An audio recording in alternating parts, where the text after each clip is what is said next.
What's up mga kaibigan? Nandito po tayo ngayon sa Chaong ba to? Hindi ko sure. Papunta kami kasi lang Camarines Sur kasama ang Honda ADV 160. Kung may napansin kayo, iba na yung aking dala-dala, si Tsunade. Pinakabitan ko din niya pala ng top box kasi nga wala akong lalagyan pag long ride. So yan, okay naman siya so far. Nandito po tayo ngayon sa Camarines Sur kasama ang tropang Honda ADV.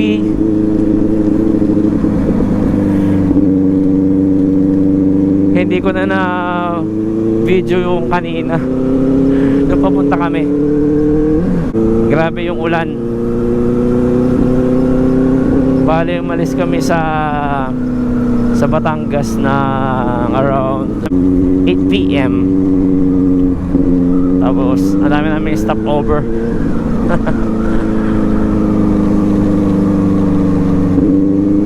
You know,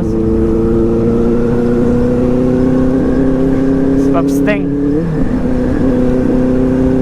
Hindi ko alam kung naririnig nyo ako. Nabibingin na ako sa muffler ko. Alam nyo ba, ngarag na ako. Groggy ako sa puyat. Welcome to Kabanban. Hindi ko alam kung okay yung settings ng GoPro ko. Last time nakatingala pero sa tingin ko naman okay na ngayon.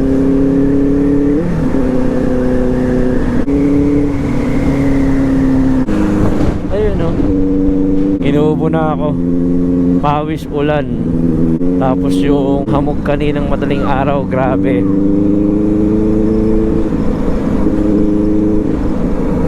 Halos wala akong makita. Super fog nung helmet, visor, tsaka salamin.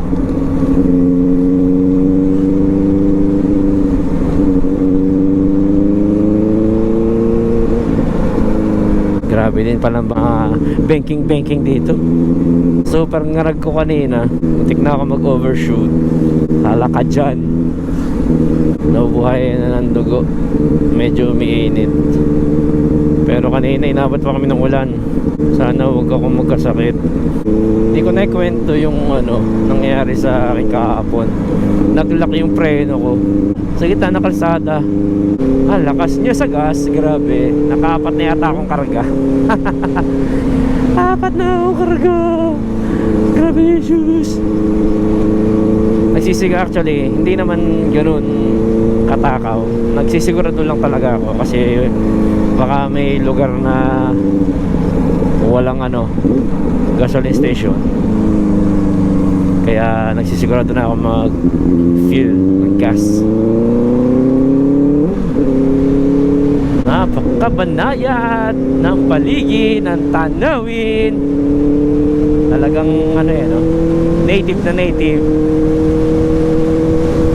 Native na native, mga kaibigan.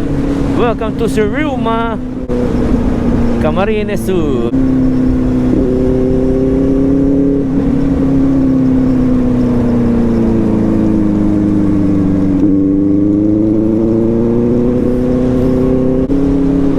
Napaka-fresh ng hangin.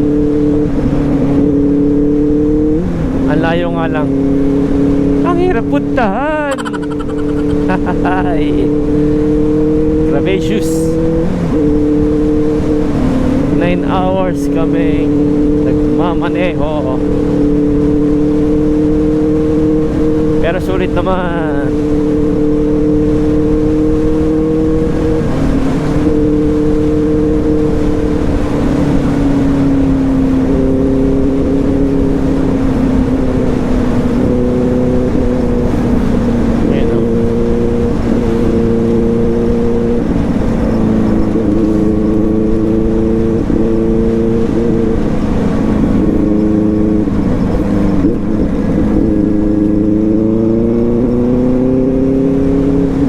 Napaka-skandalosa ni Tsunade. Oops, ano yun? Putik. Kanina punong-puno na eksakto yung ano ko, helmet. Buti nang di ako nag-vlog.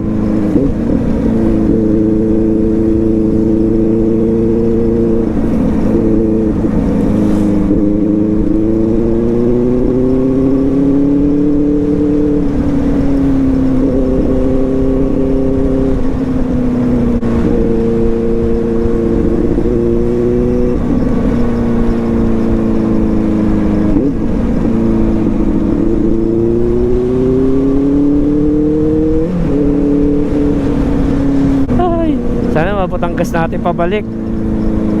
I love San Ramon. Okay. Siguro ko lang mag-isa yung babalik dito. Hindi ko na tanda. Kagabi nga pala, sobra ang fog. As in zero visibility. Tapos sobrang dilim pa ng kapaligiran. Kahit naka-high beam na tayo, talaga mamemreno ka eh. Sa sobrang dilim, katakot doon pagka nasiraan ka, nagkaberya. Huwag naman sana mangyari sa atin kasi talagang parang ang hirap kumuha ng rescue dito. Ganda no, parang mag-ano talaga sa ibang bansa. Pero mo dito lang yan sa Pilipinas, di ba? Takiligin natin sarili natin, maraming magandang lugar dito sa atin. Kaya blessed ako na magkaroon ng ganitong opportunity na makapag-rides.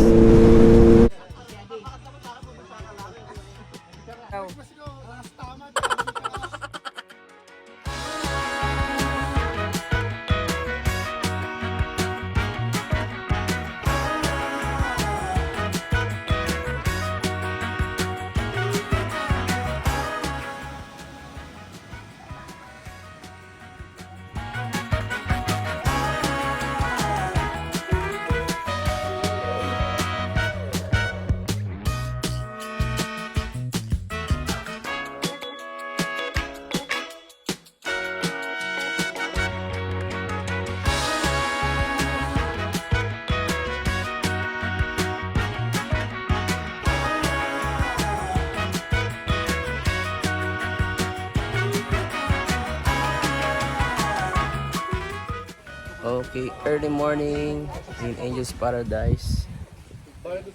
Country na. Time for contribution. Ako, naka-jackpot pa yata.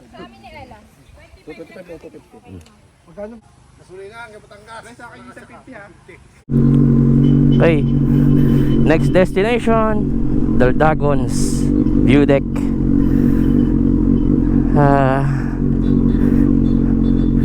Nakapagod pa at worth it.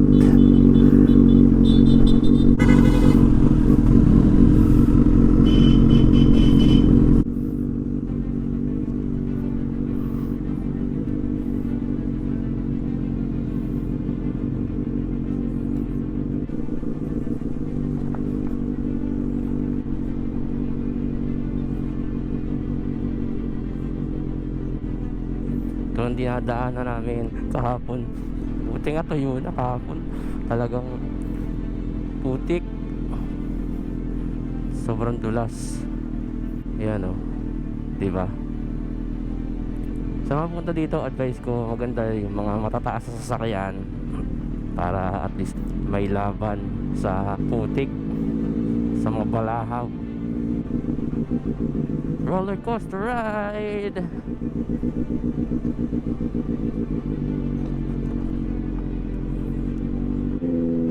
Imagine nyo lang to yung kahapon na dinaan namin pabalik. Tandahan. Medyo manhid pa yung kanong kamay ko. Nababot kasi sa ulan.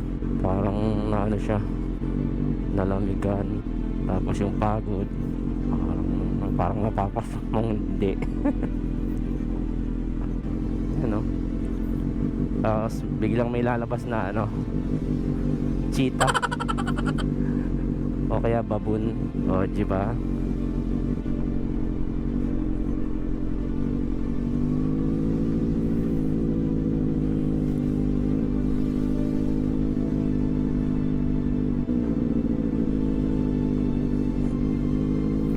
Tsunade ay naging enduro na, yung pang extreme.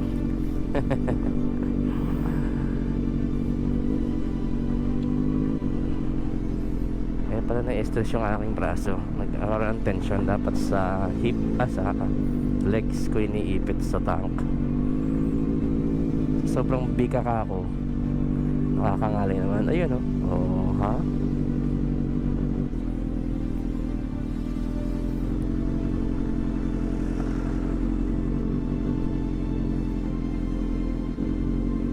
Dapat relax ang arms.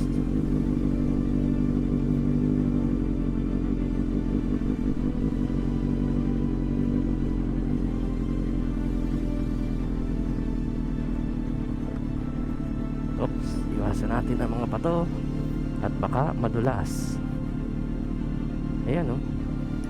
Imagine nyo talagang dumaan ang sobrang lakas na ulan, tapos dito kayo dadaan. Awit sa inyo, Lods. Siya na may mga bato-bato. Pang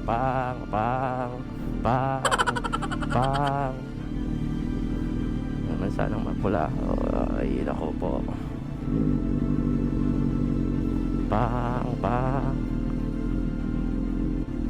Kaya pala na-stress talaga yung aking kamay, kakape-pray,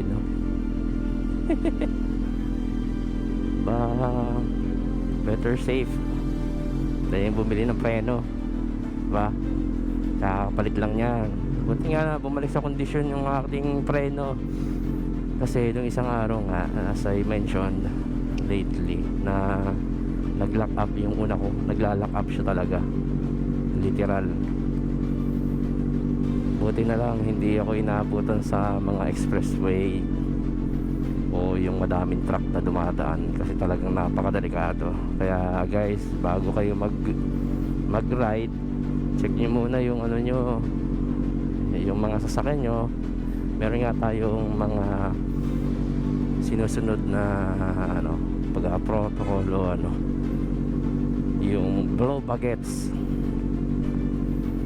Kung search nyo sa Google kung ano yung blow baguettes, yung mga dapat nyo i-check bago kayo mag-ride.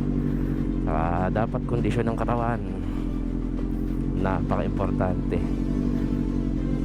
Kasi sa mga long rides, delikado, ma-idlip ka lang ng konti. Nako, kahapon yung buti ko nang ma-experience na yung bang sa sobrang antok mo, lutang ka na, tapos mga dadanaw pa, mga bangkingan, di napakadelikado.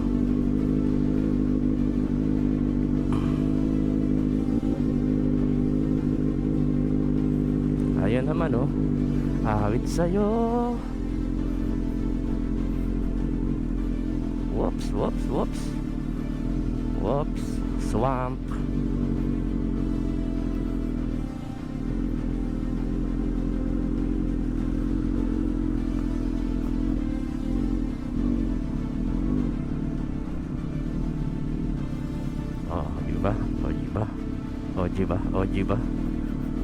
Ojiba.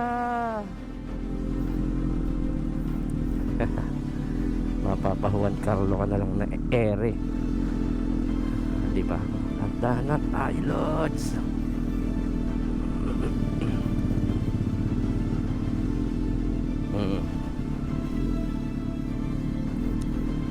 Okay, Tarzan, Sitae. Ganda lalaki.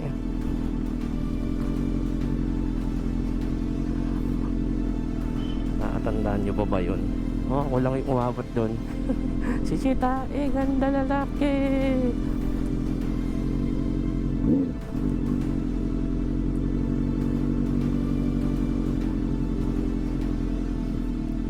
Okay. Hop.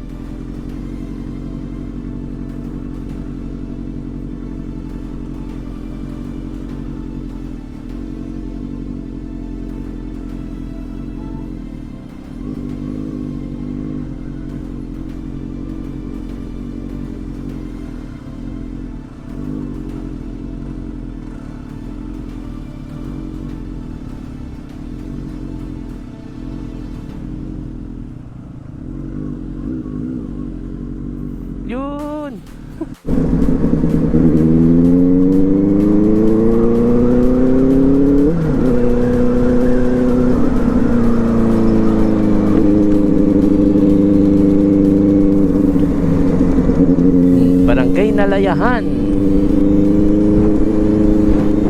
Oops. Sa mga gato, dahan-dahan talaga eh. Kasi may halong buhangin tsaka putik yung daan.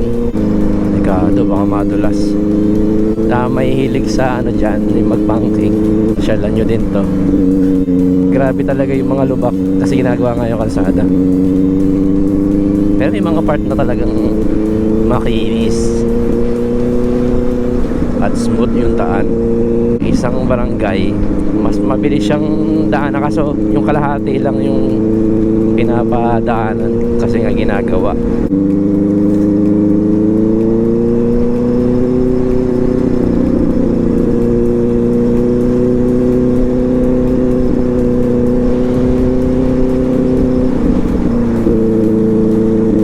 Yippee!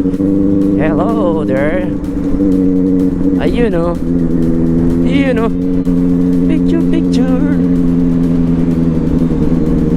Woohoo!